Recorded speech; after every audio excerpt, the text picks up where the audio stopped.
sudah meningkatkan kesejahteraan guru dengan sertifikasi. Guru-guru non ASN maksud saya mendapatkan tunjangan 2 juta per bulan.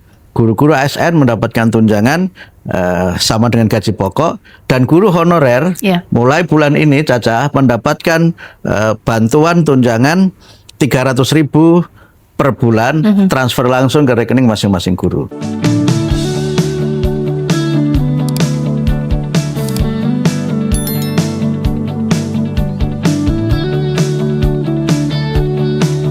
Baik, Bapak Ibu Guru, Assalamualaikum warahmatullahi wabarakatuh. Nah, kembali lagi dengan saya di channel saya. Nah, ini ada informasi yang rame ya, viral di kalangan Bapak Ibu Guru, mungkin terkait dengan apa yang saya tampilkan ini, di mana di grup-grup Bapak Ibu Guru itu menyebutkan terkait dengan adanya informasi bahwa TPG untuk di tahun 2026 itu bagi guru-guru yang tersertifikasi itu terancam gagal bayar ya, di mana usulan tambahan anggaran Kemendikdasmen itu ditolak oleh DPR RI. Itu seperti yang dilakukan oleh Mendikdasmen dalam rapat dengan anggota Komisi 10. Itu sebenarnya Mendikdasmen itu telah mengajukan tambahan anggaran untuk kesejahteraan Bapak Ibu Guru ya.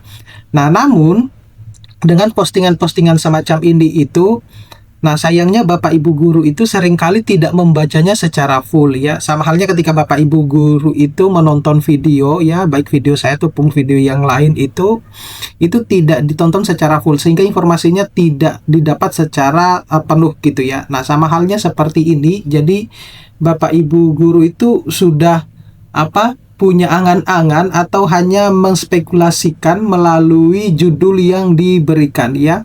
Nah, tentu ini adalah berita yang apakah benar atau tidak itu nanti kita lihat ya, sama penjelasannya Mendikdasmen di sini. Di sini juga ramai, juga di Instagram juga tertulis hal yang sama, tapi saya lebih cenderung suka dengan komentarnya Fathintri ini ya.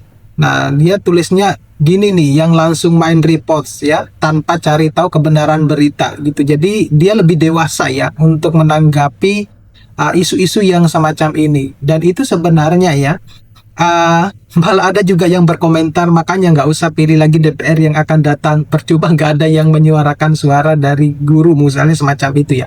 Padahal Bapak Ibu Guru itu harus patut berterima kasih kepada DPR ya, karena mereka yang sudah berupaya mati-matian untuk meloloskan berbagai macam kebijakan anggaran yang berkaitan dengan kesejahteraan Bapak Ibu Guru ya, termasuk di dalam adanya usulan tambahan yang diajukan oleh Mendikdasmen ini ya, bukan ditolak malah disetujui gitu ya.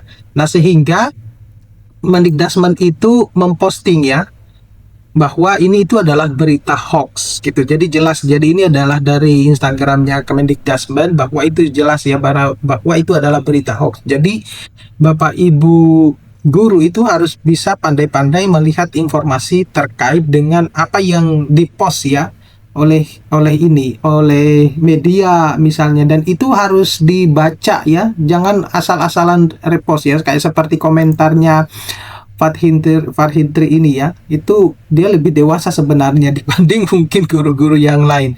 Nah, nanti kita akan mendengarkan ya sebenarnya penjelasan secara lengkap dari Mendikdasmen ya di dalam wawancaranya dengan YouTube Sinar.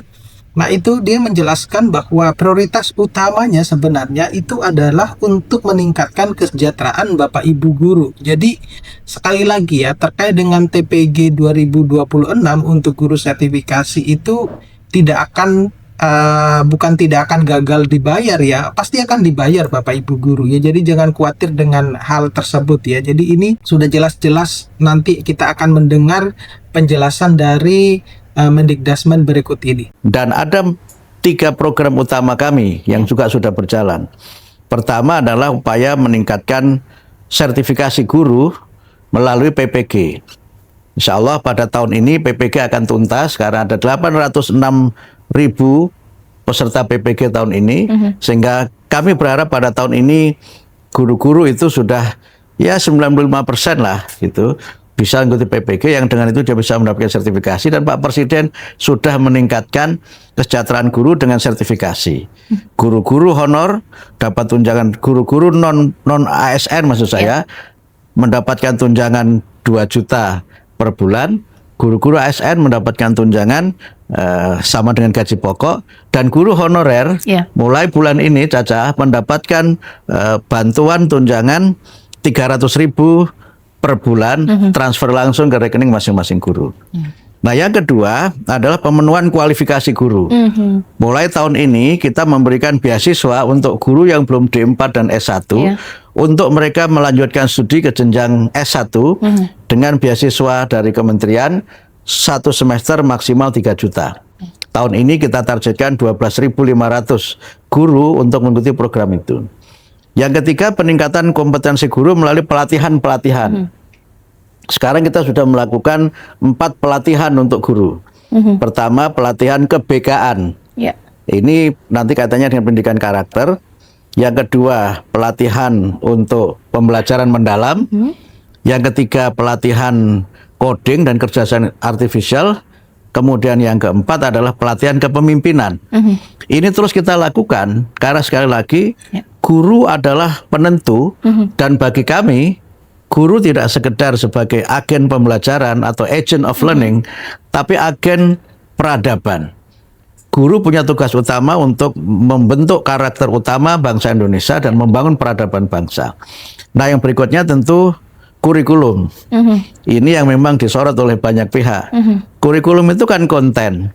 Tapi harus kita maknai bahwa kurikulum itu tidak sekedar seperangkat mata pelajaran yang disebut dengan written kurikulum. Tapi kurikulum juga ada namanya pengalaman-pengalaman yang diberikan oleh satuan pendidikan kepada murid ketika belajar yang disebut dengan hidden kurikulum. Sehingga dalam masa ini saya berusaha untuk bagaimana yang dipelajari itu bermakna. Bagaimana yang dipelajari itu punya niat, punya muatan, hubungannya dengan nilai-nilai utama dan karakter. Sehingga setiap mata pelajaran itu harus ada muatan pendidikan nilai. Ini yang saya kira penting saya tegaskan, sehingga karena itu maka kami berusaha untuk semuanya bisa berjalan, dan karena itu maka kurikulum coba kita berikan pembahasan khusus, walaupun tentu saja jangan dipahami bahwa kurikulum itu hanya seperangkat mata pelajaran. Yang namanya kurikulum itu, mata pelajaran apapun, itu tentu saja ada materi-materi pokok yang dia tidak berubah. Tapi ada yang berubah, yaitu pendekatan dalam cara kita mengajarkan. Tidak mengalami perubahan, seperti program Indonesia Pintar, aneka tunjangan guru non-ASN, pendidikan profesi guru, dan bantuan pendidikan S1 D4 bagi guru, penjaminan mutu pendidikan, dan prioritas lainnya. Kebutuhan tambahan tunjangan profesi dan insentif guru non-ASN.